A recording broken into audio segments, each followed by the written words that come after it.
Assalamualaikum warahmatullahi wabarakatuh. Bismillahirrahmanirrahim. Alhamdulillahi rabbil alamin. Wassalatu wassalamu ala ashrafil anbiya'i wal mursalin. Sayyidina wa maulana Muhammadin wa ala alihi wa sahbihi ajma'in, amma ba'd. Allahumma rabbi shrah li sadri wa yassir li amri wahlul 'uqdatam min lisani yafqahu qawli. Allahumma rabbi shrah li sadri wa yassir li amri wahlul 'uqdatam min lisani yafqahu qawli. Subhanaka la ilma lana illa ma 'allamtana innaka antal alimul hakim. Wa la hawla wa la quwwata illa billahil aliyyil 'azim. Allahumma 'allimna ma jahilna wa dhakkirna ma nasina, wa rabbi yassir wa la tu'assir, rabbi atmim bil khair. Tengok kitab yang warna kulit warna hijau dulu, kitab Riyadhus Salihin. Ini kitab ni ada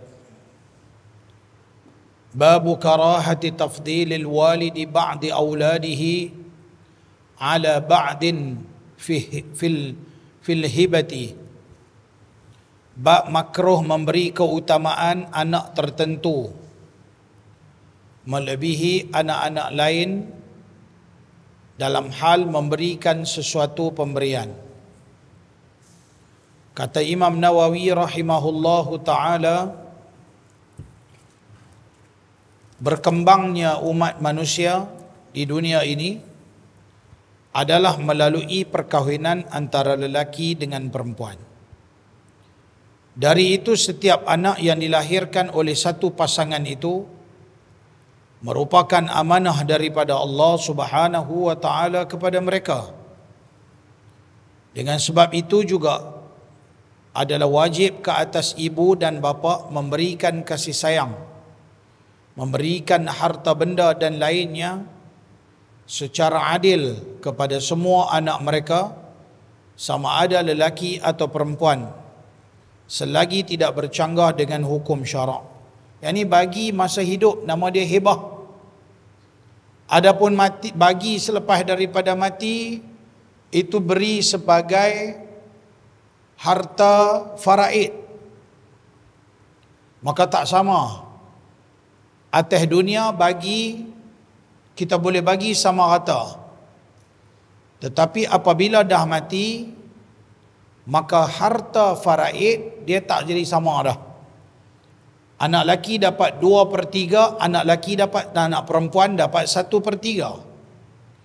Kenapa anak lelaki dapat lebih daripada orang perempuan? Sebab pada dasarnya anak lelaki dia ada tanggungan, dia ada isteri dan dia ada anak. Berbeza dengan orang perempuan, tanggungan dia tu suami dia yang menanggung dia, dan suami dia yang menanggung anak-anak dia. Kan?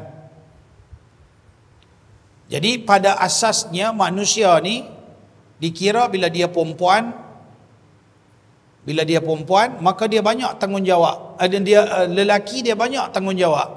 Katakanlah dia ada mak, dia kena tanggung mak. Adapun anak perempuan, dia tak tanggung mak. Anak lelaki yang kena menanggung mak bapak, yang kena jaga mak bapak. Adapun anak perempuan boleh menjaga, tetapi bukan di bawah tanggungan dia. Yang lebih utama yang menjaga mak dan ayah tu adalah anak lelaki. Maka dia yang kena jaga mak ayah dia. Adapun anak perempuan dia kena utamakan suami dia nombor satu, bukan mak dia. Jadi perempuan ni dia kena suami dia nombor satu. Selepas Allah dan Rasul, suami jatuh nombor satu. Tetapi bagi anak lelaki, selepas Allah dan Rasul, mak dia nombor satu. Kira mak dengan bapak dia lah. Walaupun di situ mak tu dilebihkan, tapi hakikatnya tuan-tuan, siapa nombor satu? Siapa nombor satu? Orang lelaki lah. Lepas Allah dan Rasul, siapa jadi nombor satu? Sepatutnya mak lah. Tapi yang betul-betul hak duk jadi isteri nombor satu. Kan? Isteri jadi jatuh nombor satu. Tapi kalau isteri yang baik, dia akan suruh jangan mak nombor satu. Tapi mana-mana perempuan pun dia suruh, dia seronok apabila suami dia layan dia dan utamakan dia. Jadi mak jatuh nombor satu. Orang tanya macam mana mak mentua pula? Mak mentua bukan melahirkan kita. Yang melahirkan kita adalah mak sendiri. Tetapi kita hormat juga mak mentua. Macam mak kita dari sudut tak boleh kahwin sampai bila-bila. Haram apabila kahwin dengan anak dia, maka selama-lamanya walaupun dah cerai dah anak dia, walaupun si suami tadi tu mencerai isteri dia dengan talak 3, maka tetap juga mak mentua tu dia tak boleh kahwin sampai bila-bila. Walaupun nama dia kata apa? Bekas mak mentua. Dia kata apa? Bekas mak mentua. Bekas isteri betul lah. Faham tak? Kita kata macam tu lah. Kita kata, oh ni bekas mak mentua saya. Oh bekas. Tapi tetap juga sampai bila-bila tak boleh kahwin dengan mak mentua tu. Jadi hukum kata macam tu. Hormat tetap juga. Apabila berlaga antara suruhan mak dengan suruhan mak mentua, maka mak yang paling utama. Bagi yang ada mak. Bagi yang ada mak. Dah yang mak tak ada mak, tak payah lah. Jadi bagi anak lelaki, tanggungan dia banyak. Dia ada mak dia ada isteri dia ada anak dia.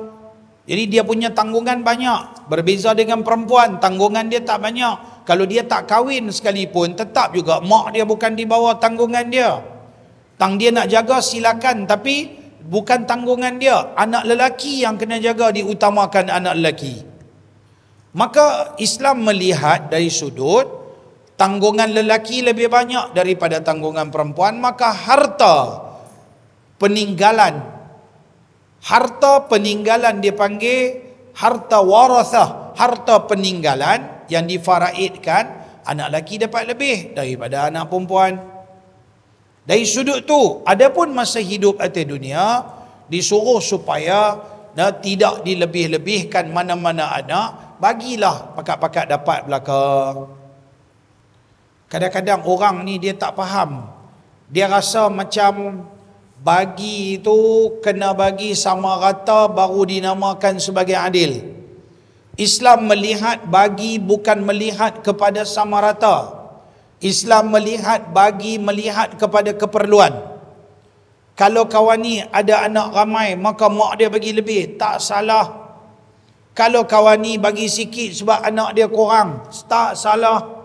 Bukan saya kata kena bagi ke anak sulung 1,000 bererti anak kedua 1,000. Tak. Anak kedua, anak baru menikah, anak baru seorang. Anak nombor 1 menikah dah ada 5 orang. Maka mak dia bagi lebih. Maka itu ikut keperluan. Orang yang ada isteri ramai, bagi ikut keperluan. Dia ni ada anak ramai, dia ni ada keperluan ramai, dia ni anak-anak sekolah banyak, maka duit dia nak pakai banyak. Yang ni anak semua mungkin dah lepas-lepas dah belajar, jadi tak banyak dah bekerja. Jadi isteri dengan mungkin ada anak yang kecil, yang bungsu tu pun dah besar, mungkin tak banyak. Maka keperluan kawan ni macam lain, keperluan kawan ni macam lain. Dia ni mungkin yang si isteri ni anak-anak dia semua dah membesar dah, maka dia punya kenderaan dia umpamanya dia pakai kenderaan yang padan dengan dia. Tapi kawan ni ada anak ramai, maka dia punya kenderaan dia nak bawa anak ramai, keperluan dia lain, tak sama. Itu nama dia adil. Faham tak? Maka macam itulah. Tak semestinya kena bagi itu berarti kalau kawan ni bagi proton, kawan ni pun bagi proton, kawan ni pun bagi proton. Kawan ni rumah flat, kawan ni rumah flat. Kalau kawan ni rumah teres, kawan ni rumah teres. Tak macam tu. Ikut keperluan. Maka sebagai seorang mak dan ayah, bagi kepada anak ikut keperluan dia, maka dikirakan sebagai adil. Tak semestinya kena beli kat anak sulung tu baju. Katalah macam raya-raya, kita beli baju. Hak ni baju kalau biru, anak lain semua kena biru. Hak tu boria. Mana ada boria dalam ni? Boria pun tak ada dah, Boria Sungai Pinang pun tak ada dah, Boria Kampung Melayu pun tak ada. Ada ke tak ada, tak tahu, tapi tak ada dengar lah kan. Maksudnya Boria-Boria pun dah tak ada. Ikut keperluan, anak sulung dia kata tak mau baju warna biru, dia selesa dengan hidup dia suka baju putih, beli kat dia baju putih. Anak nombor 2 dia kata saya suka baju warna hitam, beli kat dia baju apa yang dia suka. Selagi tak bercanggah dengan syarak, maka itu dinamakan sebagai adil, ikut keperluan dia masing-masing selagi mak ayah dia mampu. Anin Nu'man bin Bashir radhiyallahu anhuma anna abahu ata bihi Rasulullah sallallahu alaihi wasallam faqala inni nahaltu ibni hadha ghulaman kana li faqala Rasulullah sallallahu alaihi wasallam akulla waladika نحلته مثل هذا فقال لا فقال رسول الله صلى الله عليه وسلم فأرجعه وفي رواية فقال رسول الله صلى الله عليه وسلم أفعلت هذا بولدك كلهم قال لا قال اتقوا الله واعدلوا في أولادكم فرجع أبي فرد تلك الصدقة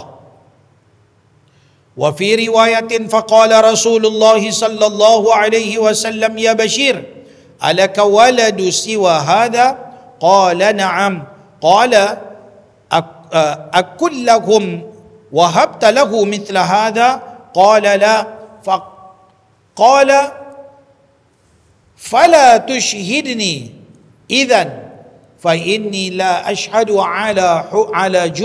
على جور وفي رواية لا تشهد بي على جور وفي رواية أشهد على هذا غيري ثم قال أي سرك أن تكونوا إليك في البر سواء قال بلى قال فلا إذن متفق عليه. Diriwayatkan daripada An-Nu'man bin Bashir radhiyallahu anhu bahawa ayahnya pergi berjumpa Rasulullah sallallahu alaihi wasallam. An-Nu'man bin Bashir radhiyallahu anhuma. Jadi bapa dia ni nama Bashir. Pergi jumpa Nabi sallallahu alaihi wasallam dengan membawa sama An-Nu'man ni. Lalu ayahnya berkata, sesungguhnya aku memberikan seseorang hamba kepada anakku ini, kepada Bashir, sedangkan hamba itu adalah milikku untuk khidmat pada anakku ni. Rasulullah sallallahu alaihi wasallam pun bersabda, adakah semua anakmu yang lain engkau berikan seperti mana yang engkau berikan kepada anak ini? Ayahku menjawab, tidak.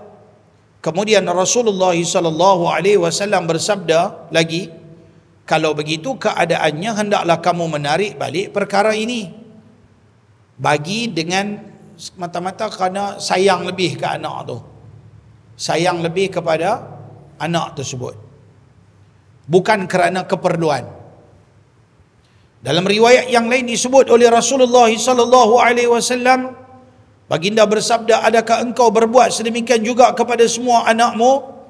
Ayahku menjawab, tidak. Lalu baginda bersabda, bertakwalah kepada Allah dan bersikap adillah dalam urusan anakmu. Ayahku kembali kemudian menarik balik sedekah itu. Dalam riwayat yang lain pula disebutkan Rasulullah sallallahu alaihi wasallam bersabda, adakah semua anakmu engkau berikan pemberian seperti mana anak ini? Ayahku menjawab, tidak. Kemudian baginda bersabda, kalau begitu janganlah engkau mengambil aku sebagai saksi dalam hal ini, kerana sesungguhnya aku tidak akan suka menyaksikan perkara-perkara yang bersalahan dengan hukum. Dalam riwayat yang lain pula, ya Rasulullah dalam hal ni dia tak mau bersekongkol. Dia kata, kena abang buat kerja ni tak betul. Ni sikap Rasulullah. Sikap Rasulullah. Dia tak betul ya. Dia bagi tahu, kata ni tak boleh, aku tak terlibat. Buat ni aku dah abang, benda ni yang buat tak betul. Hari itu ada satu orang mai jumpa saya, bawa bini dia. Adalah salah faham antara suami isteri. Suami dia pandai, suami dia mai jumpa saya dulu. Mai sembang-sembang apa semua. Dia mai dah bubur jarum siap-siap. Ya abang bini dia ada masalah apa. Masa tu saya tengah duk buat kutipan untuk pondok. Sebiji pondok 18,000 untuk rumah warga mai di balik pulau, di madrasah kita. Dia dia kata, okey ustaz, perlu apa madrasah ustaz apa? Tak apa ustaz, saya nak beli satu pondok. Saya kata 18,000, tak apa, saya bayar dulu 2,000, nanti lain saya bayar belakang. Okey ya. Saya pun kira okey ya. Ambil lah dulu deposit 2,000. Baik pada tu, selang tak lama dia baru cerita dia punya masalah. Dia nak cerita masalah dia, kira dalam masa terdekat lah, tak ada lama-lama pun, macam seminggu ni lah, 2 minggu lagi dia main. Lepas tu dia main cerita, dia ada masalah sikit, nak minta ustaz tolong abang kat bini dia boleh. Dia cerita, semua cerita ni kira macam menang kat dia. Kira saya pun dengar, saya kata tak apa, nanti bawa isteri main, boleh lah kita bagi nasihat kat dia. Hari bini dia main, saya kata abang duduk di luar. Saya semang dengan kak ni selalu. Saya dengar, saya tengok dia macam kucing nak beranak. Dia tak senang duduk masuk. Habis ustaz, dah tak apa abang relax. Kat 3-4 kali saya duduk kata, abang relax dulu. Dia takut bini dia buka rahsia ni. Banyak bini dia sudah londeh, habis cerita kat saya. Lepas tu saya duduk tunggu lelaki dia masuk. Cerita lelaki dia saya dah dengar bini dia main cerita. Bila saya compare balik dua-dua, saya nak bagi dua-dua orang duduk, lepas tu saya nak cakap, betul ke tak? Dia kata macam ni. Lepas tu, habis ada bini dia main cerita, lepas tu, saya panggil lelaki dia masuk. Okey, lah ni dua-dua orang cerita. Bini cerita macam mana dia cerita tadi, lelaki dia tak boleh kata apa, kokang. Saya kata, abang buat kerja tak betul, abang salah macam ni, abang tak boleh buat macam ni. Salah, kita tak boleh buat, kita adalah, tak ingat isu apa ke. Yang bestnya, lepas dia balik, esok tu dia telefon saya, ustaz, pondok tu saya ingat saya tak ada beli lah. Tapi bagus sikit, dia kata apa? Tak apa, 2,000 tu kira halal. Tak, 2,000 tu saya mau balik, 1,000 halal. Aku sekarang lah. Oh, anak rasuah aku lah. So tiba bini dia kan macam apa? Bini dia kena dia ada penyokong kuat. Dia silap. Saya bukan jenis orang macam tu.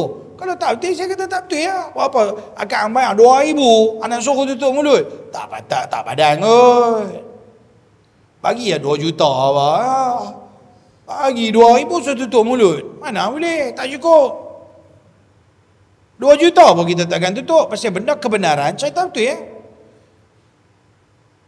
Tapi masa dia duk beli pondok apa semua, kuliah tiap malam belas seberang dia main.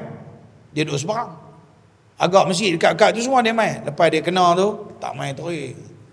Padahal saya mengajar satu masjid, rumah dia belakang tu ya. Tak main terus. Kita bagi tahu tak betul, supaya dia tahu kata tak betul. Dia pun betul. Bukanlah tak betul itu maksudnya dia masuk neraka. Kita pun nak supaya dia elok. Sekadar nasihat. Tak ada lah macam nak kata terus bila-bila. Manusia, semua orang ada kelemahan, ada kekurangan. Dah teguk-teguk tu apa kan, dah apa betul-betul. Habis cerita. Dia yang nak malu apa semua pasal apa? Tak payah malu lah. Saya pun mungkin ada silap, hang pun mungkin ada silap, teguk-meneguk, betul habis ha. Anggap kata benda tu dia dah berubah. Sudah ha. Siapa nak malu bila-bila tak main mengaji tu Tapi saya tuan-tuan tak tahulah siapa dia kan. Cerita tu. Untuk peringatan. Orang dia tak boleh sebut lah siapa dia. Itu aib orang, mana boleh cerita kita apa ada aib. Betul tak? Jangan buat perangai macam tu. Tengok Rasulullah, aku tak bersekongkol dengan apa hang buat ni. Hang buat ni salah. Rasulullah bagi nasihat dekat sahabat ni. Dalam riwayat yang lain pula disebutkan Nabi SAW bersabda, janganlah engkau menggunakan aku sebagai saksi kepada sesuatu yang melanggar hukum. Rasulullah kata jangan. Rasulullah ni dia tak boleh tipu sebab dia boleh baca semua luar dalam. Dalam kes ni, kemungkinan Rasulullah memahami bahawa apa yang dia bagi hanya semata-mata kerana dia sayang. Kadang-kadang kita ada anak dalam ramai-ramai itu, mungkin kita ada anak seorang yang kita sayang. Yang lain-lain pun anak juga, tapi pasal mungkin dah besar ke, mungkin dah tak duduk dengan kita ke, yang ni duduk dengan kita selalu ke, yang ni yang bongsu ke, kadang-kadang kita bagi lebih. Kan? Islam kata bagi sama rata. At least bila bagi satu benda, anak-anak ni tak rasa disisihkan. Kan? Ni abang dapat tanah kat sini. Anak ni dapat tanah kampung ni. Kalau bapak dia ada banyak tanah, boleh bagi. Hang ambil rumah ni. Ni pun rumah ni elok. Jangan jadi macam P. Ramlee. Abdul Wahab dengan Abdul Wahib sudah ambil semua. Lalah bagi rumah banglo buruk dekat Abdul Wahab. Tapi yang tu cerita. Tapi best dia punya cerita, last sekali ada harta ismet di luar negara. Tiba-tiba mai harta dalam negara, dua abang dia sapu bagi seorang sikit sama-sama mereka. Abang yang sulung kata apa? Aku abang sulung, aku kena lebih. Hang adik, hang kurang sikit. Hang adik lagi kecil, hang dapat rumah buruk. Itu dia. Tapi itulah, buat naya kat orang, lalas sekali adalah kifarat-kifarat dia. Kita tengok apa yang berlaku. Saya, benda-benda yang macam tu boleh kita ambil iktibar lah. Benda-benda yang macam tu kita boleh ambil iktibar. Gambar P. Ramlee kalau jenis-jenis lagu tu boleh ambil iktibar. Jenis merepek yang tu jangan dia ambil iktibar lah. Faham tak? Ada juga gambar dia yang bagus, ada juga gambar dia yang tak sepatutnya kita ambil iktibar. Baik. Dalam riwayat yang lain pula disebutkan bahawa Nabi SAW bersabda, carilah orang lain sebagai saksi selain daripada aku. Kemudian baginda bersabda pula, adakah kamu merasa senang jikalau anak-anak kamu berbakti kepadamu dalam keadaan yang sama banyak? Ayahku menjawab, ya. Baginda terus bersabda, kalau begitu janganlah kamu meneruskan berbuat begini, yakni memberi kepada seorang anak sahaja sedangkan anak yang lain tidak mendapat hak mereka. Ini kalau nak bagi. Kalau nak bagi, biar bagi ada dapat rasa. Sebagai contohnya, kalau benda tu sikit, cara sikit lah. Mak dia mati hanya tinggal rumah satu je. Satu rumah flat. Ataupun satu rumah teres, satu rumah. Bagi sewa rumah tu, lalu bulan-bulan, bulan ni ambil, bulan depan dia ni ambil, bulan ni dia ni ambil, gila-gila adik-beradik dia. Okey lah, rasa seorang sikit pun boleh juga. Kalau tidak, jual rumah tu faraid be. Umpamanya. Itu lebih baiklah. Faraid ya tutup mulut, yang tu ikut hukum. Tapi kalau tak mau, reda sama reda, bahagilah macam tu. Pengajaran hadis. Hadis ini dikeluarkan oleh Imam Bukhari dan Muslim, muttafaqun alaih. Islam mewajibkan kepada setiap ibu bapa berlaku adil dalam memberi sesuatu kepada semua anak mereka. Sama ada perkara itu berbentuk harta benda, kasih sayang dan lainnya. Itulah. Nak cakap macam mana, tapi itulah hakikatnya. Kadang-kadang siapa pun hidup atas dunia akan ada berlaku lebih kurang. Kadang-kadang anak kita lelaki, kita bapa bagi lebih pada anak lelaki. Mak perempuan, maka mak lebihkan pada anak perempuan. Dia jadi lumrah dia macam tu. Walaupun kita tak mampu untuk berlaku adil dari setengah sudut, tetapi contohnya nak sayang lebih-lebih kadang-kadang, asa segan ke apakah, tapi keperluan kita bagi pada anak semua. Bagi contohnya ni lah, duit raya lah senang. Dah bagi anak nombor 1 100 ke 200. Anak nombor 2 pun ikut hang yang kemampuan lah. Kalau hang ada duit, hang ada 5 orang anak ni hang bagi 100, anak nombor 2 pun 100, anak nombor 5 pun 100. Kalau bagi 100, kalau bagi seorang 50, 50. Kan, supaya dilihat kepada tidak melebihi, tidak berlebih-lebih pada anak-anak yang lain. Jangan sampai anak-anak lain dia kata apa? Dia kata, oh mak sayang dekat dia, bapak sayang kat dia ni lebih. Dan sedangkan semua, ni Nabi tegur kat sahabat ni, dia kata apa? Anak dah bilang hang sakit ke, hang ada masalah, anak hang ni mai tolong semua sama rata mai tolong hang ke, ataupun anak yang hang bagi ni seorang je nak mai tolong hang? Nak semua anak mai tolong kalau gitu hang kena bagi semua orang. Ini mungkin kalau kita tengok dalam masyarakat kita banyak yang tak betul ni. Banyak kesilapan dan kesalahan yang kita buat dalam, orang panggil apa, tidak berlaku adil kepada anak-anak. Seronok tengok kadang-kadang bila mak pak mati ke, ataupun dalam pemberian ni, berebut. Masa hidup tak berebut kadang-kadang. Pasal mak ayah duk hidup, tata mati je. Dan adik-beradik mau bergaduh tu. Mak pak tak mati, kita tak bergaduh, semua elok. Mati-mati je bergaduh. Hak setengah-setengah, dia rasa macam adik-beradik. Kalau si kawan ni kata, tak apa, aku rumah dah ada, ambil gang lah. Boleh-boleh betul ansur dulu tu, okey. Tapi kalau engineer tak boleh betul ansur, Allahu Akbar. Berebut. Cincin, rantai, sepatutnya benda tu difaraid. Dia ni ambil. Tak sama lagi dia ni berkata, aku pun mau satu lah. Hak laki kata apa? Hak laki dah dapat dah. Hak laki lain pula dia kata apa? Aku mau satu nak bagi kat bini aku. Bini hang tu menantu, tak ada kena-mengena. Ni dua cerita dia beradik ni, yang satu darah, satu rahim keluar mai. Hak menantu-menantu tu tolak buat tepi lah Sat. Sebab tu sistem faraid lebih bagus lah. Kita tak boleh pertikai kerana Allah telah menetapkan macam tu. Yang kedua, anak lelaki atau perempuan mempunyai hak untuk mendapatkan habuan yang sama daripada kedua-dua ibu bapa mereka di dunia dan juga di akhirat. Dapat habuan mereka, hak mereka masing-masing. Ikut faraid lah. Ikut harta faraid. Kalau nak bagi sama rata, tak mau ikut faraid, boleh. Tapi kena redha. Kena redha meredai. Mesti kena ada sign kontrak. Mesti bukan sign kontrak lah. Pengesahan.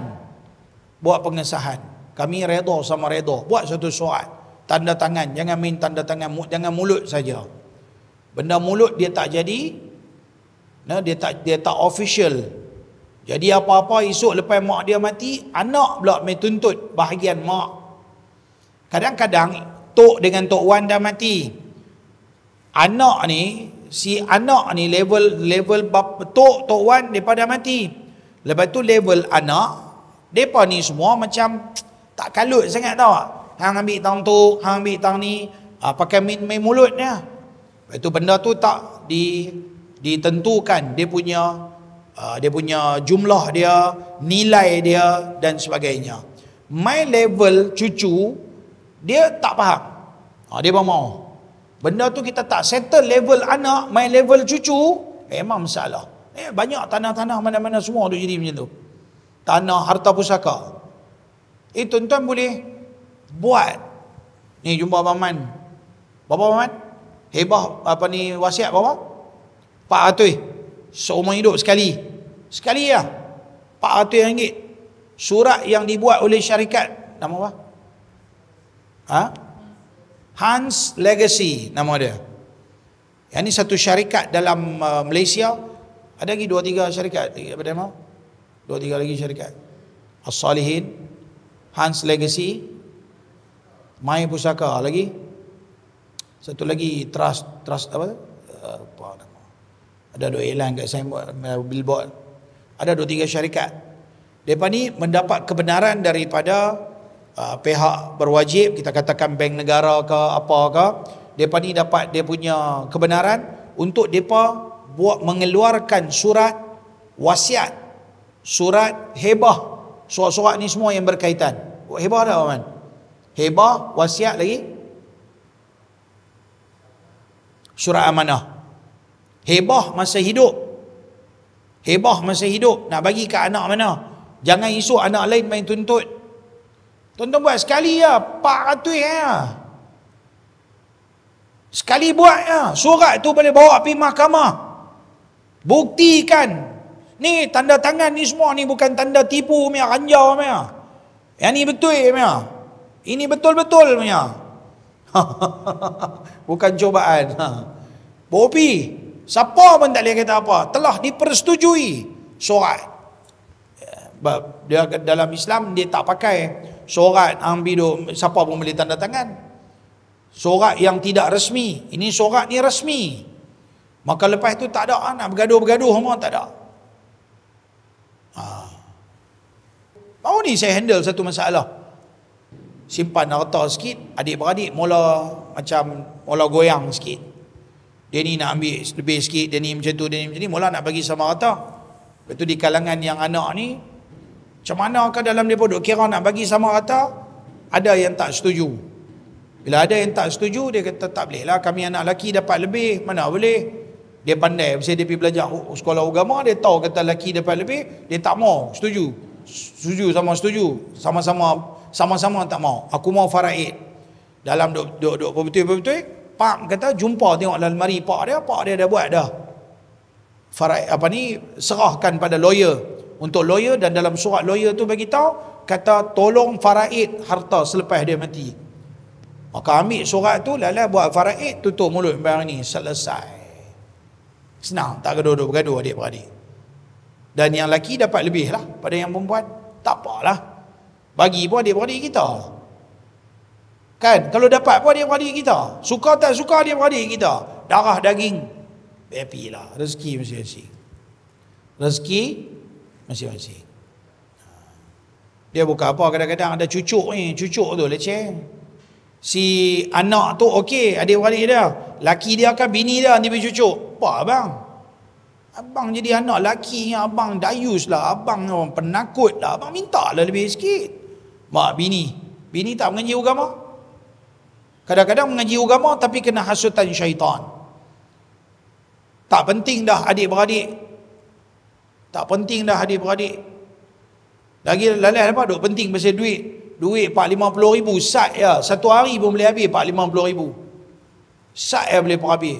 Juta-juta pun orang boleh habis satu hari. Duit boleh cari adik-beradik? Tak boleh cari. Happy lah dapat yang lebih sikit, aku kurang sikit. Tak apalah, ambil lah. Rebut lah pula. Dah mak mati kat rumah aku tau. Aku kena dapat lebih. Siapa abang lagu tu? Siapa bagi hukum lagu tu kalau mak mati di rumah hang dapat lebih? Sebelum mak mati di rumah hang, mak duduk di rumah aku. Tu dia, mula.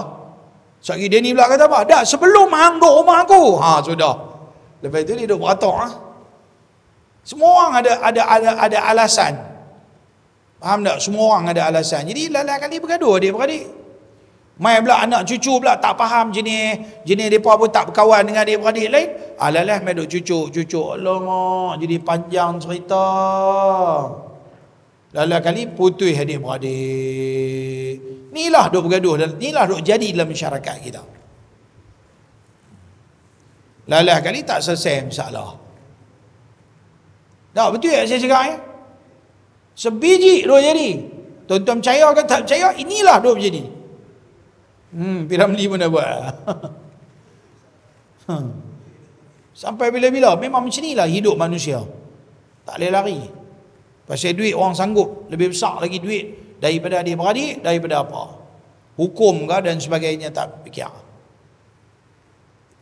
Orang bila mak bapak mati tengok hutang mereka ada, kata ada bayar dulu, mereka pergi haji, kata haji lagi, buatlah upah haji. Tang mana mereka punya kelemahan, ada fidyah apa kan nak kena bayar, apakah settle sat dulu tang duit dia. Habis itu barulah yang bersangkut dengan dia bagi selesai. Lepas itu barulah fikir untuk kita nak faraid. Allah punya gelojoh tak sabar-sabar. Tu pun Piramli dah buat filem dah. Tak dan mati ni macam mana kalau bapak kita mati. Duk bincang dah siap-siap pasal mati.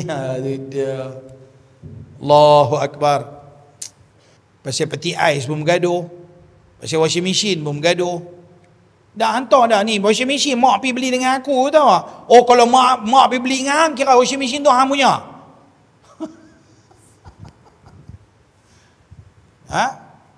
Kalau peti air tu mak pergi beli dengan hang, kira kalau mak mati kira hang punya. Kau pakai duit hang. Kalau pakai duit hang tak apalah hang punya.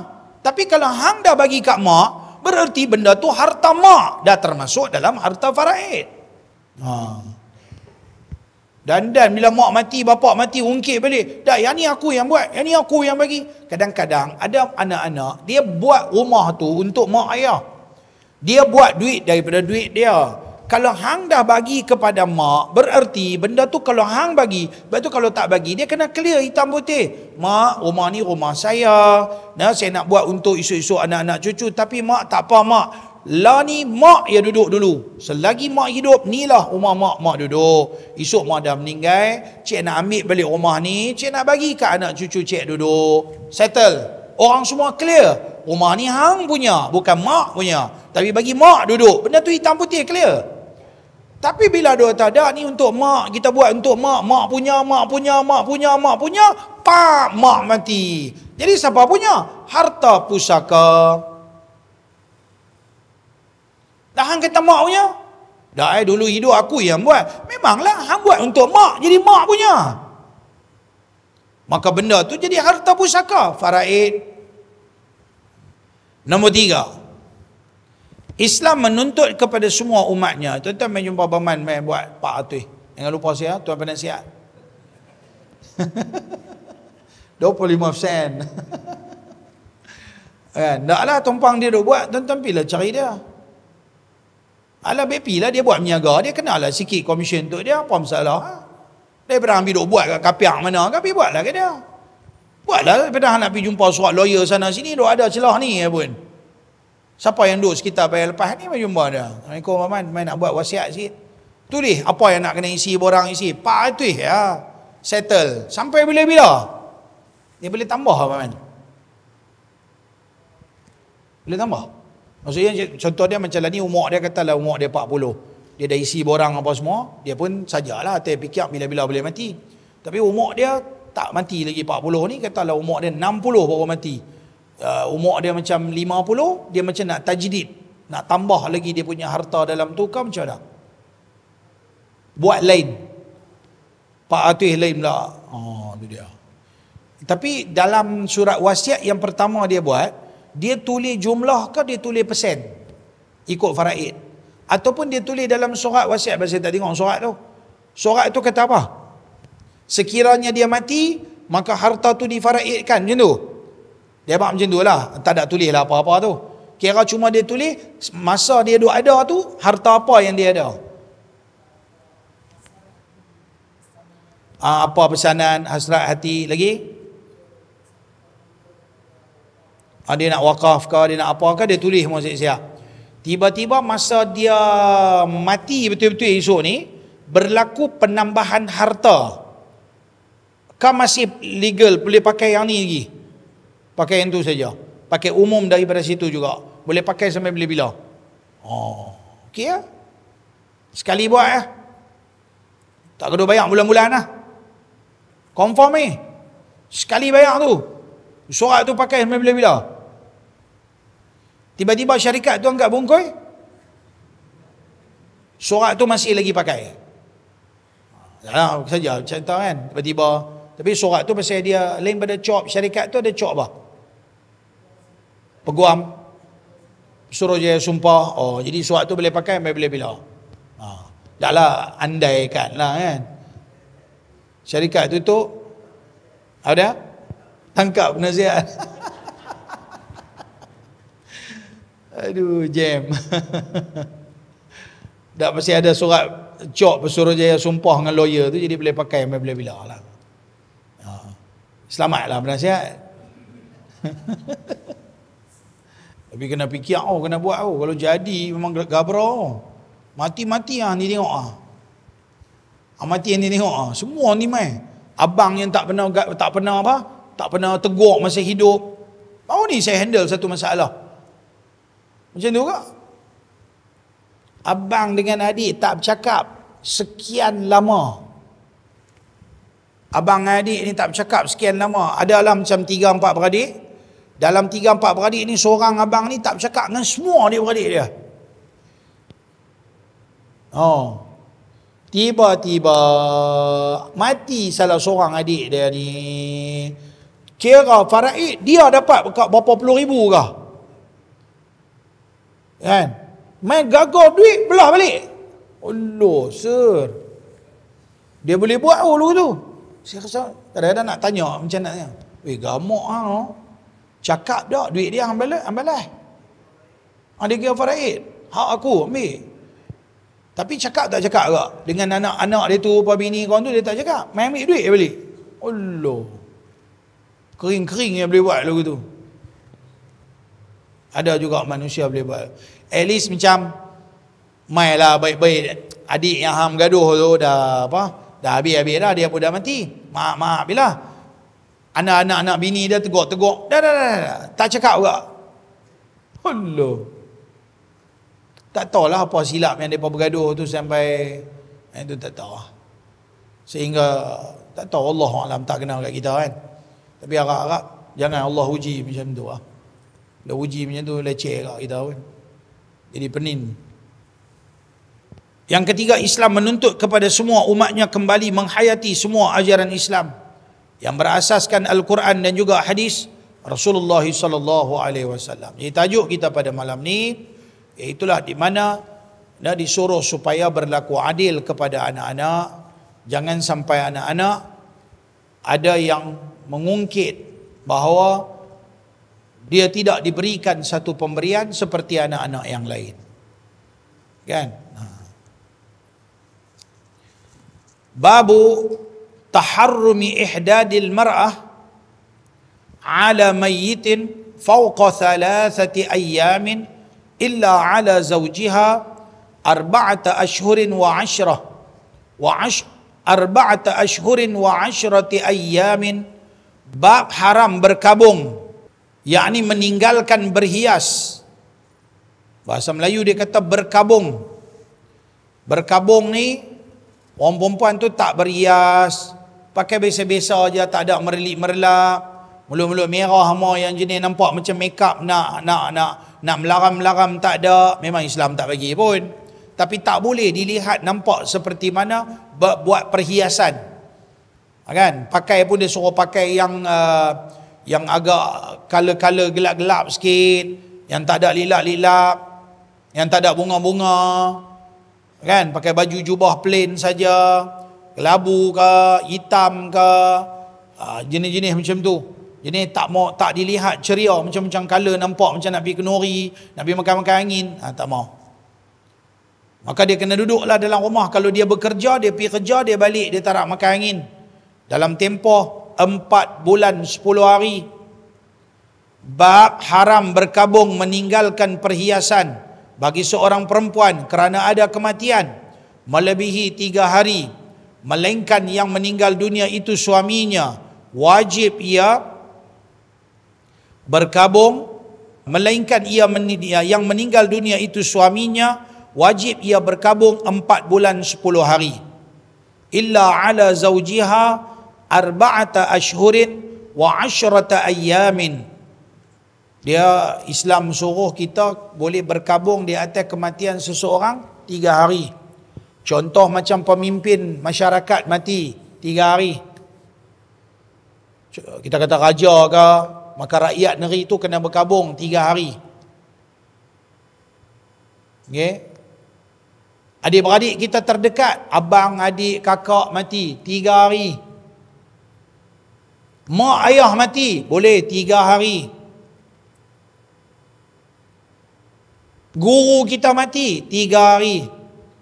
Ketika Rasulullah sallallahu alaihi wasallam wafat, 3 hari 3 malam bumi Madinah sunyi sepi. Lampu tak sempat dibuka. Lampu memang tak ada, macam ni pelita. Gelap gelamat, orang jadi melengung, duk terfikir. Macam otak macam jadi jam tau, duk fikir apa jadi ni lah, macam mana. Sedih, teramat-amat sedih dengan kematian Rasulullah. Sampai orang jadi macam terlupa seketika. Jadi dunia di bumi Madinah tu macam pup, jam. Orang jadi macam tak boleh. Bila tuan-tuan tengok, kalau satu orang yang tuan-tuan amat-amat sayang, tuan-tuan rasa macam Allah malas nak pergi kerja apa, duk fikir menung Allah, sian. Macam itulah 3 hari 3 malam. Tuan-tuan, kita tak boleh nak bayangkan macam mana Rasulullah, sahabat punya sayang kat Nabi ni melebihi daripada mak dan bapa. Sehingga bila mai cakap, ya Rasulullah, bi abi anta wa ummi, demi bapa aku dan mak aku, engkau lebih lagi pada mak dan bapa aku ya Rasulullah. Cakap bahasa lagu tu, demi engkau yang lebih daripada mak bapa aku. Punya sayang kat Nabi gila-gila. 3 hari 3 malam. Islam kata tak boleh. Lain daripada seorang isteri terhadap suaminya 4 bulan 10 hari. Sebab suami ketika mana hidup, suami pada asasnya kita tu suruh kira hak suami tak guna hak jenis tak ambil tahu tak bertanggungjawab Kita kira pada asasnya suami bertanggungjawab. Bila dia kahwin, dia kena bagi nafkah zahir, nafkah batin. Dialah kena jaga maruah isteri. Kadang-kadang satu perempuan, nama kata perempuan kahwin saja orang tak kacau. Di dunia Arab, orang perempuan, kalau nama kata madam perempuan kahwin, orang lelaki reling tengok pun tak. Sampai sekarang. Kalau dia jalan, kalau kita tahu yang tu kata bini dia, jangan tengok. Di Arab, kalau hang tengok, mereka katok hang macam katok lagi mampu. Sini sambil duduk jalan, boleh mengorat bini orang. Tambah duduk kerja, jangan duduk cerita. Gangguan seksual di tempat kerja. Berlambak. Kan?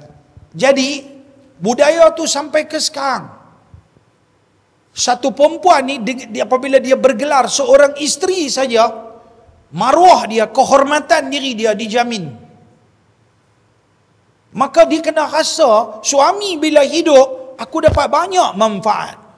Maruah aku selamat, keselamatan diri aku, kan? Kemudian orang nak buat lebih kurang tak boleh. Pasal apa orang tahu dia ada suami aku bagi makan, suami aku bagi pakai, suami aku sedia tempat tinggal. Di negara Arab, umumnya negara Arab, suami yang bekerja dan sediakan segala keperluan kepada isteri. Arab Saudi pun baru 4-5 tahun saja membenarkan orang perempuan kerja. Baru sebab Arab Saudi hak moden ni dia lain sikit lah. Lah ni dulu tak ada. Kalau tuan-tuan pergi Mekah, Madinah, mana-mana di seluruh negara Arab, orang perempuan hanya ada boleh kerja 2 bidang sahaja. Bidang pendidikan jadi cikgu, dengan di hospital jadi doktor ataupun nurse. Lain tak ada. Tuan-tuan pergi di kedai, tak ada. Orang perempuan di Arab Saudi tak diberikan lesen memandu, tak boleh bawa kenderaan. Baru 4-3 sebelum Covid ni sikit dia bagi lah ni tak mana-mana ada. Dia buka pintu luar-luar. Tak apa, kita cerita ni dulu. Cerita umum dulu.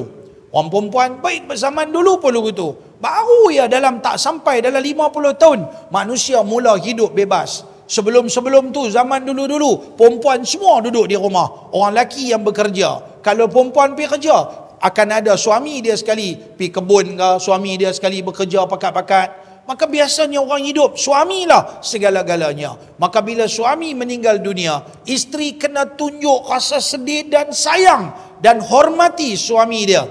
Maka dia kena balas balik jasa suami dia 4 bulan 10 hari. Dia tak boleh duduk menggatai dengan mana-mana jantan. Dia tak boleh duduk menerima pinangan. Dia tak boleh nak pakai pakaian yang elok-elok. Dia kena duduk di rumah. Dia kena banyak lebih menunjukkan dia punya teringat dia kepada suami dia.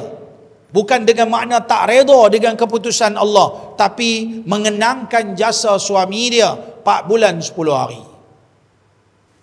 Siapa suruh buat lagu tu? Allah Ta'ala suruh buat lagu tu. Dalam Quran ada sebut, hadis ada sebut lagu tu. Dah mana orang lelaki dengan orang perempuan tak sama. Orang perempuan kena tunggu 4 bulan 10 hari baru boleh menikah. Lepas itu orang lelaki bini baru mati kemarin, hari ni dia pergi angkat nikah. Tak apa. Tak apa.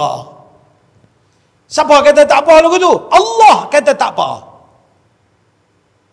Sebab perempuan dengan lelaki tak sama.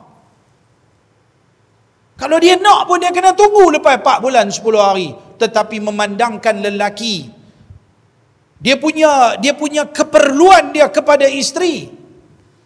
Mungkin nak kena jaga anak, mungkin dia nak pergi kerja jadi susah, maka dia memerlukan isteri. Imam Ahmad Ibn Hanbal umpamanya, diriwayatkan. Siapa Imam Ahmad? Siapa berani kata kat Imam Ahmad? Imam Ahmad anak murid Imam Syafi'i, imam kepada mazhab Hanbali. Bini mati kemarin dalam satu riwayat. Tanah duk merah-merah, kahwin lain.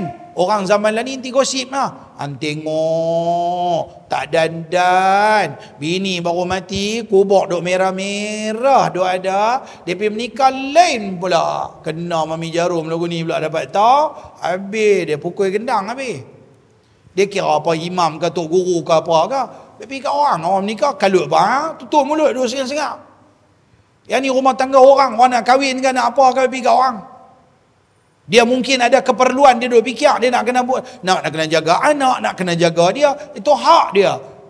Lepas tu, orang perempuan, kalau orang perempuan tak boleh pula. Pergi tanyakan Tuhan yang buat alam. Pergi tanyakan Tuhan yang buat alam. Tuhan yang buat alam ni beritahu, laki tak apa, perempuan tak boleh. Melihatkan kepada lelaki punya keperluan dengan perempuan punya keperluan. Naluri tak sama, kehidupan tu tak sama. Banyak benda dari pelbagai sudut. Islam bagi-bagi ya.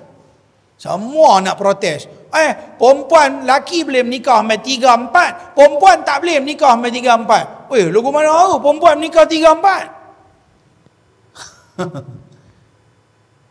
Masuk dalam Facebook ke apa ke sehari dua ni, perempuan mana kan dalam 4 laki. Nikah 3 dah, tak pecah lubang. Nikah dengan laki nombor 4, dalam seminggu kan macam mana kan laki ni dapat tanggap. Rupanya dia laki nombor 4 duk hidup. Saat dia balik rumah dia tu, saat dia balik rumah dia ni, saat dia balik rumah tu, dia abang dia sibuk, laki 4 orang. Melayu lah tu. Tolong, jam. Cari nak hammer tu. Esok kalau mengandung ni nak buat nama bin siapa? Bin ramai-ramai.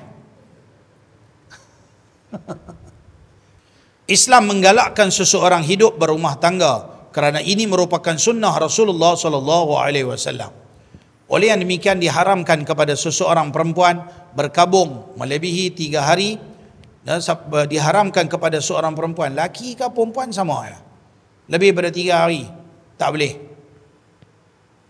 disebabkan kematian seseorang. Tetapi diwajibkan ke atas mereka berkabung selama 4 bulan 10 hari kerana kematian suaminya, sebagai menghormati ke atas mereka walaupun setelah tiada di dunia ini.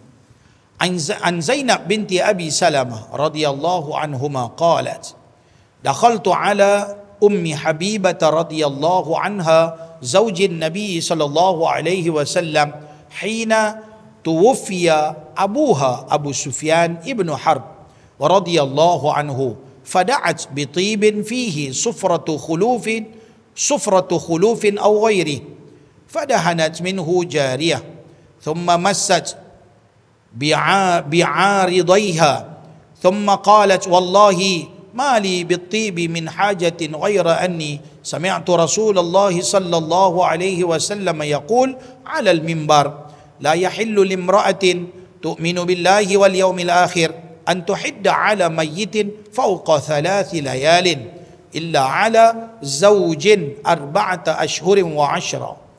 قالت زينب ثم دخلت على زينب بنت جحش رضي الله عنها حين توفي أخوها فدعت بطيب فمست منه ثم قالت أما والله ما لي بالطيب من حاجة غير أني سمعت رسول الله صلى الله عليه وسلم يقول على المنبر لا يحل لامرأة تؤمن بالله واليوم الآخر أن تحد على ميت فوق 3 إلا على زوج 4 أشهر و10.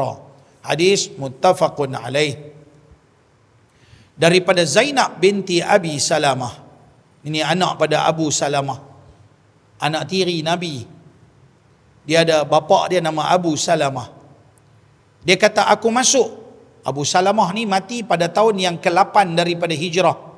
Dia Abu Salamah ni dengan isteri dia apa semua berhijrah pergi duduk di Habasyah 10 tahun pada peristiwa hijrah kali yang pertama. Para sahabat hijrah ke Habasyah, ke Ethiopia. Raja Ethiopia, Raja Najasyi pegang, simpan, jaga, bagi mereka kebebasan sebab mereka ni hendak dihambat oleh puak-puak kafir Quraisy. Lalu Abu Salamah dan juga beberapa orang sahabat duduk di sana dengan aman daripada Raja Najasyi, Raja Ethiopia pada ketika itu. Dan 10 tahun, tahun ke-8 hijrah baru mereka balik. Dan kemudiannya dia mati dalam peperangan peperangan dengan Rom pada tahun yang ke-8 daripada hijrah, berperang dengan Rom. Dahsyat Abu Salamah mati. Abu Salamah ni dia Rasulullah utus 3 orang jadi ketua yang pi lawan 3,000. Tetapi tentera Rom terlalu ramai, 200,000. Sahabat 3,000 orang. Lalu diletakkan 3 orang sahabat Abu Salamah ni jadi general nombor 2. Kalau dia ni mati, baru hang naik. Akhirnya dia masa dia jadi general, dia mati, dia potong tangan dia sebelah kanan, bila dia duk pegang panji bendera, dia pegang tangan kiri, dia pegang pedang tangan kanan, lawan, dia potong tangan dia sebelah tangan, lalu dia pegang lagi sebelah, dia potong dua-dua belah tangan. Lalu dia belen punya tangan, dia pegang bendera tu, lalu dia ambil pedang, dia potong perut dia, syum, terbelah badan jadi 2. Mati, gugur, syahid Abu Salamah. Belajar sirah Nabawiyah. Ya, sirah sahabat. Dahsyat mereka punya perjuangan mereka. Kita tak sampai lagu tu. Kita suruh main masjid, main mengaji, hak tu pun balok. Hak tu pun penyegan. Suruh main masjid pun balok. Terus duk cerita pergi perang. Pergi perang lah tinggal ustaz seorang-seorang, mualim semua belah. Sembang, ustaz main, ustaz perang. Perang ni siapa? Tak payah duduk zikir perang hawa nafsu dia bagi ya. Kemudian daripada Zainab binti Abu Salamah radhiyallahu anha katanya, aku masuk ke tempat Ummu Habibah, isteri Nabi SAW ketika ayahnya Abu Sufyan bin Harb radhiyallahu anhu meninggal dunia. Abu Sufyan bapa kepada Ummu Habibah, nama dia Hindun. Abu Sufyan ni kan pak mentua Nabi. Asal dia penentang Islam. Dia juga masuk Islam pada tahun ke-8 Hijrah, Abu Sufyan. Okey, dia pergi jumpa Ummu Habibah, isteri Nabi ni. Kemudian dia kata Ummu Habibah meminta bawaan seperti minyak wangi dan sebagainya yang berwarna kuning asli ataupun kuning yang dicampur dengan benda lain. Aku memakaikan minyak itu kepada seorang gadis di kalangan hamba, maka hamba itu menyapukan minyak wangi ke pipinya. Kemudian Ummu Habibah berkata, demi Allah, aku sebenarnya tidak berhajat kepada pewangi ini. Sesungguhnya aku pernah mendengar Rasulullah sallallahu alaihi wasallam bersabda di atas mimbar, tidak halal yakni haram bagi seorang wanita yang beriman kepada Allah dan hari akhirat jika ia berkabung dengan meninggalkan perhiasan dan sebagainya disebabkan seseorang meninggal dunia lebih daripada 3 hari, melainkan suaminya hendaklah ia berkabung selama 4 bulan 10 hari. Ini papi masuk. Jadi pada hari kematian Abu Sufyan, Zainab binti Abu Salamah pi jumpa isteri Nabi yang bernama Ummu Habibah. Dia bawa wangi-wangi pi nak bagi pakai kat kawan tu. Kawan tu kata apa? Bapa aku baru mati hari ni, jadi aku tak mau pakai wangi-wangi sebab nak abang kata dia sedang berkabung. Nabi dah abang, seorang tu tak boleh berkabung di atas kematian seseorang melainkan lebih daripada 3 hari. Maka dalam tempoh 3 hari ini aku berkabung di atas kematian bapa aku, maka aku tak mau pakailah minyak-minyak wangi ni semua. Sebab Nabi tak bagi. Dan Nabi habaq kalau 3 hari ya. Lain daripada tu untuk suami saja 4 bulan 10 hari. Tak boleh pakai wangi-wangi kecuali wangi-wangi yang jenis bagi hilang bau badan yang teruk. Mungkin setengah orang ada bau ketiak yang kuat, mungkin dia ada bau sesuatu, maka dia pakai sikit-sikit dalam rumah sekadar nak bagi hilang. Anak beranak duduk-duduk tak bau lah sangat bau ketiak. Buat macam mana jenis bau ketiak mak ni pun jenis bau ketiak dia kuat, jadi dia tak mau bagi anak-anak apa, dia bubur. Tapi takat dia pakai dalam rumah ya, tak apa. Nak pakai mercik-mercik mau nak sembuk mau daripada kepala sampai kaki, nak tawah mau, yang tu semua tak boleh. Kan? Dulu saya duduk rumah flat, kadang-kadang nak pergi sembahyang subuh ni, pagi-pagi tengok kak-kak hak duk pergi kerja Kelang, dia dah pergi berapa lama dah, dalam lift ni mengembung. Kita masuk sembahyang subuh ni duk tanya, siapa main bau ni? Tu macam main bau sur. Keluar pintu lift tu duk tengok, kok mana aku nak pergi? Nak pergi kok surau kan, ikut bau wangi tu lah. Bayangkan kita hak nak pergi masjid pun jadi tu lagu tu punya pening. Hak geng-geng Kelang duk naik bas sekali, duk pergi kerja sekali lagu mana? Hang kerja Kelang boleh pakai wangi-wangi? Pakai? Ada pergi tempat Kelang boleh tengok satgi pada duduk pegang make up, buat mulut merah pada ni. Berlemak. Allah. Siapa kerja Kelang boleh tahu? Duk orang perempuan. Zainab berkata lagi, aku pernah masuk ke tempat Zainab binti Jahshin radhiyallahu anhu ketika saudara lelakinya meninggal dunia. Ia meminta harum-haruman, lalu menyapu sedikit dari haruman tersebut. Kemudian ia berkata, demi Allah, sesungguhnya aku tidak perlu menggunakan harum-haruman ini, kerana aku pernah mendengar Rasulullah sallallahu alaihi wasallam bersabda di atas mimbar, haram bagi seorang wanita yang beriman kepada Allah dan juga hari akhirat berkabung disebabkan meninggal dunia seseorang melebihi 3 hari, melainkan jika yang meninggal dunia itu suaminya, hendaklah ia berkabung selama 4 bulan 10 hari. Jadi kalau ada apa-apa majlis, tiba-tiba kita buat kenuri kenara, tiba-tiba kalau yang kita tahu kata dia tu suami dia meninggal, tak mai, kita jangan duk kata apa, oh dia suami baru meninggal, tak apalah, duduk di rumah lah. Dia kena pi ke? Berkabung wajib. Pi makan kenuri wajib. Wajib dengan wajib boleh tak? Kalau ikut kaedah fiqh kata al-wajib la yatruku illa liwajibin. Perkara wajib tak dapat ditinggalkan melainkan dalam rangka buat benda yang wajib. Maka hukum dia adalah harus. Dia boleh pi atas dasar pi benda yang wajib. Tapi kalau boleh wakil orang lain bagi mengelakkan daripada keluar rumah, maka itu lebih baik. Ataupun boleh maklumkan kepada keluarga si kenduri itu, saya dalam tempoh ihdad suami saya meninggal, berkabung, minta maaf lah, minta uzur untuk saya tidak hadir. Sudah, tak happy ya. Takkan nak pergi rumah kenduri pakai kusut masai kot. Mana ada. Mami-mami Zimbabwe semua kalau pergi, semua mastora semua kena susun.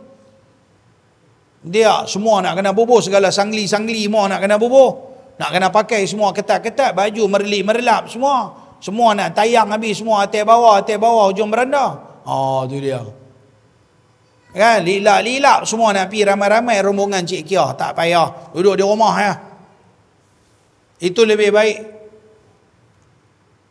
Pengajaran hadis Islam mengharuskan. Jadi siapa nak tolong kawan ni? Siapa yang duduk dekat dengan dia? Jiran-jiran sebelah rumah tolong beli barang. Macam musim Covid dulu ni. Siapa-siapa gapi ke tolong beli sat. Ni tolong sat beli. Kena ada orang volunteer. Mungkin Taman Seri Bayu boleh start buat macam tu. Tak? Jadi kita ada AJK, maklumkan kepada semua anak-anak flat tu, sekiranya berlaku kematian, untuk tolong beli barang, maklumkan kami gilak-gilak di kalangan AJK, tolong apa keperluan untuk beli barang. Jadi pakat-pakat lah. Hari ni hang, esok dia. Tapi yang nak pergi tolong tu pun jaga-jaga sikit lah. Sebab dia kan balu ataupun janda. Kadang-kadang leceh kok, bini ni tak bagi pergi. Kalut lah, kalau janda semua dia nak pergi darai, pergi beli barang. Bini pula ni kata, aduh jam tu. Kan? Tak payah kita pergi, suruh bini kita lah pergi. Faham tak? Suruh bini AJK flat tu, pergi tengok apa dia perlu, ambil senarai, ambil duit dia lah, bukan kita beli tu. Mungkin kita juga taman boleh bawa keluar duit sikit, boleh tokok-tokok, bagus apa? Dan saya bagi pandangan ni kepada ulama rasa boleh buat lah. Maka di taman tu sekiranya ada kematian, adalah kot RM100 untuk beli barang dapur contohnya. Itu boleh syorkan. Kalau semua orang setuju, taman tu bagus. Belilah skip barang dapur, bagi kat dia. Sebab dia kena duduk dalam rumah dulu. Lepas tu yang berikutnya, kalau dia tak mau keluar, ada AJK yang akan tolong. Sepatutnya adik-beradik dan jiran-jiran yang terdekat yang tolong uruskan. Ini antara benda yang tuan-tuan boleh kembangkan lagi dia punya pelaksanaan dia di peringkat qaryah ke, di peringkat surau ke, di peringkat taman ke, boleh buat. Boleh tolong. Dia dengan anak beranak dia, kalau tak ada keperluan rumah, duduk je dalam rumah. Berkabung 4 bulan 10 hari. Pada dia kalau tak keluar, siapa nak pergi tolong beli segala keperluan rumah? Kita tolong lah. Itulah nama jiran. Bukan tolong mengumpat. Tolong beli barang, tolong jaga sakit demam mati. Ni tak, benda-benda tu semua tak ada. Bila ada aja kematian, pi dah nak pergi perhabis geng-geng Harua Lapak ni pakat dah pergi. Dah roti-roti apa tak ada. Ambil bancuh kopi apa ambil. Lapar. Dan dah lapar. Sampai roti 4 segi, orang panggil roti mayat. Roti 4 segi, cream crackers. Setengah-setengah tempat kampung orang panggil roti mayat. Ada mayat. Boleh makan roti free, cicah kopi. Saya tak makan. Saya punya perangai, dulu-dulu masa saya remaja saya makan. Tapi lah ni saya dah belajar, saya dah faham, ada mayat, satu benda pun saya tak akan makan. Saya takut mereka ambil duit tu daripada harta si mati, maka makan bara api neraka jahanam dalam perut. Maka saya lapak lagu mana pun saya akan pergi makan di luar, saya takkan makan semulut pun di rumah jenazah. Siapa nak makan ikut suka. Kalau ada ustaz kata boleh makan, makan. Mungkin dia sedekah, kita kata atas dasar sedekah kita boleh makan. Kita pun tak tahu. Lebih baik tak payah. Nabi kata apa ketika Abu Salamah meninggal dunia? Bukan Abu Salamah. Kita mengaji kemarin apa nama? Sahabat Ja'far. Silap tadi saya beritahu nama tak betul ya. Ja'far bin Abi Talib kan tadi yang pergi ke Habasyah. Silap-silap nama, minta maaf apa betul ya balik ya. Utusan yang pergi ke Ethiopia, yang pergi hijrah kali pertama bukan Abu Salamah. Ketika Ja'far bin Abu Talib meninggal dunia, dia balik main pada tahun ke-8 Hijrah. Dia mati di peperangan di Rom tu. Bukan di Rom lah, di utara Syria, di Dimashq. Atas tu tapi dekat dengan Rom dah, dia lawan di sana. Ketika Ja'far meninggal, Rasulullah kata apa? Ij'alu ta'aman li ali Ja'far. Buat makanlah kepada keluarga Ja'far. Kerana sekarang telah datang kepada mereka amrun yushghiluhum, perkara yang bagi serabut kepala otak hati mereka.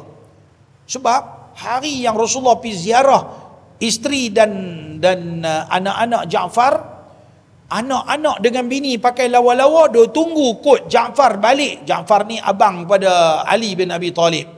Duk tunggu kot balik daripada peperangan, bersiap sedia dengan wangi-wangi semua. Duk tunggu kot bapak mereka kan laki dia nak balik mai. Tata Rasulullah pergi dengan muka yang agak sedih. Rasulullah tengok pegang anak-anak. Rasulullah kata kat isteri dia, sabar, Ja'far syahid dalam medan peperangan. Sedih. Maka tuan-tuan faham tak, bini ni kalau selagi dia duduk hidup, dia berhajat kat laki dia, sayang. Biasalah kalau tua sangat dia kurang sayang ni kot lah, saya pun tak tahu kan. Kena tanya orang tua, abang saya tak tahu pertengahan dia. Takat muda-muda ni dia sayang. Oh sayang muda, kalau tua-tua tak tahu lah. Tapi kita sayang lah, tak tahu lah macam mana orang tua. Tanya orang tua-tua. Haji macam mana? Bini sayang? Sayang lagi lah? Oh sayang, okey. Jadi lagu mana? Kalau bini mati tu seronok ke tak seronok? Allahu Akbar. Semua orang sayang. Sebab kita hidup susah senang sekali. Jadi memang dia sedih. Kira orang panggil apa? Dengar-dengar tu long lay terus lembek terus. Tiba-tiba Rasulullah dia tak boleh buat makan. Tuan-tuan pergi di rumah jenazah, tengok anak bini muka mata merah, muka bengkak, duduk tak ketahuan, tidur lembek. Macam tu tuan-tuan nak suruh dia bancuh kopi untuk kita. Ada suruh bancuh kopi. Ni kopi-kopi hebat tak ada ke tuan rumah? Bancuh main dengan roti 4 segi ke, roti menggali ke. Oi, order pula lagi. Masya-Allah. Sepatutnya bila kata sebelah rumah meninggal, jiran sebelah-sebelah pergi bancuh kopi, pergi hantar. Ataupun jawatan kuasa surau berdekatan, ambil satu inisiatif ni yang kedua, saya nak buat malam ni, okey, bancuh kopi, ayak pergi letak. Yang ni kopi daripada surau untuk tetamu yang mai. Ataupun mungkin boleh ubah, tak payah kopi ke, letak satu kotak air mineral ke 2 kotak air mineral khas untuk rumah jenazah. Kok ada orang dahaga apa kan minum sikit begitu ya. Kita jangan menyusahkan kepada keluarga si mati. Islam mengharuskan seorang perempuan berkabung selama 3 hari kerana kematian seseorang. Diwajibkan seorang isteri yang kematian suaminya berkabung 4 bulan 10 hari. Yang ketiga, Islam mewajibkan isteri menghormati suami sama ada ketika hidup ataupun setelah meninggal dunia. Dah meninggal dunia, kena jaga aib suami, tak boleh cerita.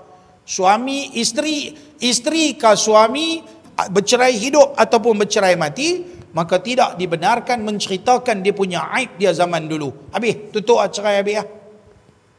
Dah tutup habis lah. Hang tak payah duk cerita buruk dia, dia tak payah duk cerita buruk hang. Kalau orang kata pasal apa bercerai, ada habis dah, tak ada jodoh habis dekat tu habis. Tak payah duk cerita dah. Habis hang buat hang hal, hang buat hang hal. Tak payah duk cerita. Ni dekat 10 tahun dah bercerai, duk cerita lagi. Hantar dia tu laki aku dulu ni tak guna main jantan. Ni dah lama dah lah. Mau duk tutup lah macam hang bagus sangat. Tak ada manusia perfect atas dunia. Suami tahu kekurangan isteri, isteri tahu kekurangan suami. Tutup wang, buka buku baru. Dah kahwin lain kan? Habis dah. Tak kahwin ke habis. Begitu juga kalau dah mati pun tutup aib orang. Allah akan tutup aib kita. Yang ketiga, Islam mewajibkan isteri menghormati suami hidup ataupun mati. Sama ada ketika hidup ataupun setelah meninggal dunia. Dan terakhir, Islam mengiktiraf hak suami ke atas isteri walaupun setelah mereka meninggal dunia. Itu hak dah. Isteri kena hormat di atas hak suami. 4 bulan 10 hari kena berkabung. Wallahu a'lam. Bismillahirrahmanirrahim. Alhamdulillahirabbil alamin. Wassalatu wassalamu ala asyrafil anbiya'i wal mursalin wa ala alihi wa sahbihi ajma'in. Allahumma zidna ilman nafi'a wa rizqan halalan wasi'an mubarakan fihi wa amalan mutaqabbala. Allahumma 'allimna ma yanfa'una wanfa'na bima 'allamtana wa zidna ilma. Allahumma rabbana atina fid dunya hasanah fil akhirati hasanah wa qina adzaban nar. Sallallahu sallam alaihi walhamdulillahi rabbil alamin. Taqabbalallahu minkum minna wa minkum taqabbal ya karim.